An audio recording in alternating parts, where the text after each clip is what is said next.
Anong ilang araw? Ilang linggo na, no? Oo nga pala. Sorry. Tagal na nga pala.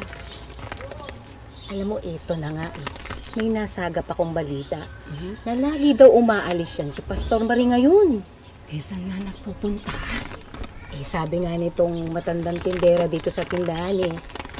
Lagi daw bihis na bihis. Bihis na bihis? Naka-makeup. Naka-makeup? At mabango. Mabango? Oo, paulit-ulit kayo, no? Ito pa nga eh. Nung isang araw, pumunta ako sa bahay nila. Nakita ko yung anak niya. Ang sabi, wala daw si Pastor. Umalis. At may kasama. Hala siya. Saan nga sila nagpupunta? Dinig na dinig mo yan. Dinig na dinig mo yan mismo sa bibig ni Pastor na to na hindi niya alam ang ginagawa ng asawa. Oo, tama siya. Ang ibig sabihin, may tinatago si Pastor Marie. Tinatago? May lihim? May lihim. May lalaki si Pastor Marie? May boylet si Sis! Huwag mo naman pabayaan ng congregation, Marie. Alam mo naman na ito na nga lang yung paraan para makakuha tayo ng blessings kay Lord eh. Yung pagiging pastor nating dalawa. Di ko naman pinababayaan. Matagal na tayong pastor, Marie. Kung dalaga ka pa lang, pastor ka na sa born again, di ba? Hindi dito na nga tayo nagkakilala eh. I don't see any reason para pabayaan mo yung pagpapastor mo. Huwag kang mag-alala, Natok, kasi hindi ko naman nga pinababayaan ang kongregasyon. Marami nga nagsasabi.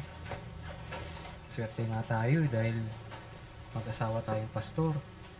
Oo, wala naman tayong hinangad noon pa, di ba, Natok? Kung di, para sa mga members natin na mailapit natin sila sa Diyos. Eh, hindi ba yun naman ang tinagawa natin? Yung tagapaglingkod ng Panginoon. Pero saan tayo tagapaglingkod? Paano kung sa hindi totoo o sa mali ang ipinaglilingkod natin? Teka, ano pinagsasabi mo, Marie? May problema ka ba? Ako kasi yung pastor nila. Oo. Ikaw, pastor ka rin. Di ba obligasyon natin sa mga members natin na dalhin sila sa tamang paglilingkod sa Diyos? Eh, ano ang tama?